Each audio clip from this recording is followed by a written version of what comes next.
When firing up Sifu for the first time, there's three things that you'll notice almost right from the get-go. The first one is the fantastic art style. While the art style itself is very simple and the game technically isn't very advanced, it is still a gorgeous looking game and the art style suits very well for the kind of game that they have made. The second thing you'll notice, and this basically hits you almost simultaneously as the first one, and that is excellent combat.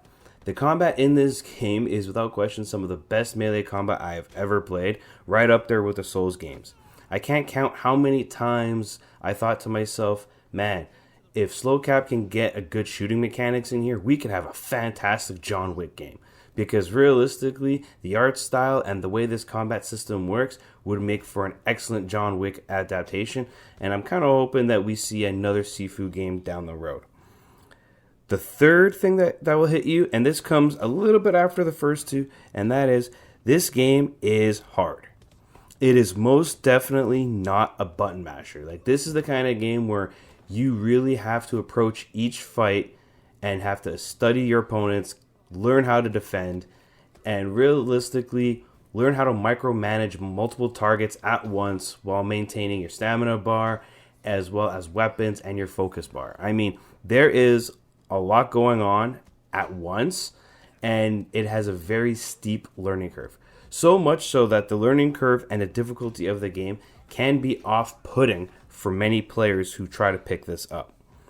Much like the Souls series, this game you will learn through death, and that if I can give you one piece of advice to help you carry on through the game, is patience is key. You cannot go into this game rushing fights just to advance. You have to be patient, because when you rush, that's when you make more mistakes, and that's when you'll age quickly, and then you will just get more frustrated. Speaking of age, this is the problem with the game in terms of how punishing it is the age mechanic. Essentially, you start off at age 20, and every time you die, you will increase in age based on your death counter. So an example, if you are 20 years old and you somehow have 5 deaths, you will be going up from age 20 to 25 on your next death.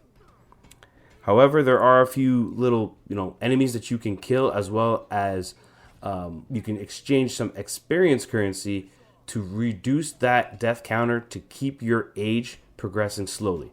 You can't make your character any younger at any point. You can just slow the rate of which you age. Now, when it comes to the game's progression, this game is a partial roguelike. And what I mean by that is, so you have your list of skills that you have to unlock using XP, but these skills, unlocking them once doesn't give you the skill. What you need to do is you need to unlock the skill multiple times, sometimes 5 times. Meaning that if a skill has 500 XP to unlock it once, you need an additional 2500 XP to make it permanently unlocked. This makes the progression very stagnant and kind of inadvertently forces the player to grind out XP to permanently unlock abilities. This system makes the game harder than it needs to be, and I hope that Sloclap looks at it and decides to lower the requirements for permanent unlocks. Continuing on with the roguelite element, unlike other roguelites where the levels are procedurally generated, this is not the case in Sifu. You have 5 stages and 5 stages alone, and they're not procedurally generated. This makes the game, especially early on, quite repetitive as you're going through the same areas over and over again. The only good thing is that as you progress, you unlock and learn the shortcut routes to make the levels faster.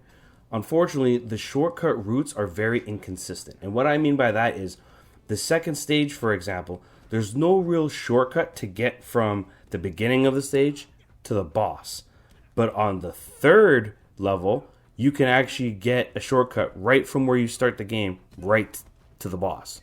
So it's very inconsistent in terms of the shortcuts and how it works. Sticking with the difficulty as well as the second level in particular, the balance of difficulty is all over the place. So the first and third level are actually easier than the second level. And it's not because I think all of a sudden they misbalanced the difficulty in terms of enemies and health pools, etc., but rather with the game's biggest issue, the camera. You see, the first and third stage have more open spaces, so managing the camera is a lot easier. But the second stage is predominantly enclosed. You are fighting in tight spaces most of the time. And the problem is at least for me, I spent about 30% of my time fighting the camera as I did enemies on that second stage. So many times that because of how the camera is placed and how it moves around, I would get stuck behind a pillar or what have you that I didn't know was there because of the camera is so zoomed in. I hope the developers really look at the camera system and try to improve on it, because the second stage is unnecessarily hard, not because of how it's designed, but how the camera interacts with the game's level. Lastly, there are a few bugs that I did experience in this game, as well as a couple crashes. But the one bug that I guess you could say it helped me was the second boss got stuck on a pillar and he couldn't move. Now, retrospectively, I also kind of experienced this where my character got stuck in the exact same pillar and then I couldn't move, forcing me to restart my run. But it helped me in the sense that I was able to cheese the first part of that boss because he got stuck, but then it also screwed me because I got screwed at the same time on another run.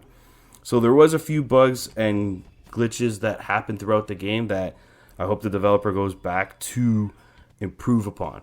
Speaking of the boss fights, though, the boss fights themselves are fantastic. They're probably the highlight of the game.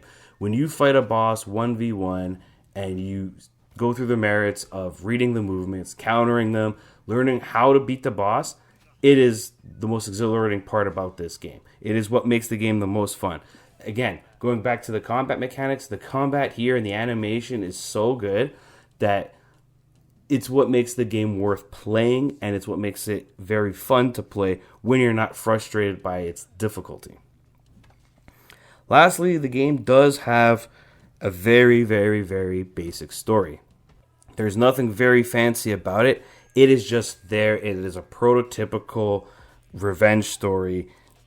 There's not a lot of dialogue, not a lot of cutscenes. It's there and it serves its purpose, which is to give you, the player, a reason for why your character is doing what it's doing. Simple as that. All in all, I enjoyed my time with Sifu for the most part. There is a couple issues with it that I have, as I stated. But aside from that, I recommend this game to anyone who's a Souls fan. I recommend this game to anyone who has patience. If you don't have either of these things, if you're not a fan of Souls games, or you don't have the patience, maybe it's better if you can try to borrow the game when a physical copy comes out, or try to go to someone's house and try it out, because this game is not for the faint of heart. It is punishing, and for some players, they will get frustrated. Sifu is the kind of game that will most likely re-spark the debate about games being difficult, but that's a conversation for another time. All in all, I'm giving Sifu a 7.5 out of 10. This is Veteran Gamer, and I hope to see you guys next time.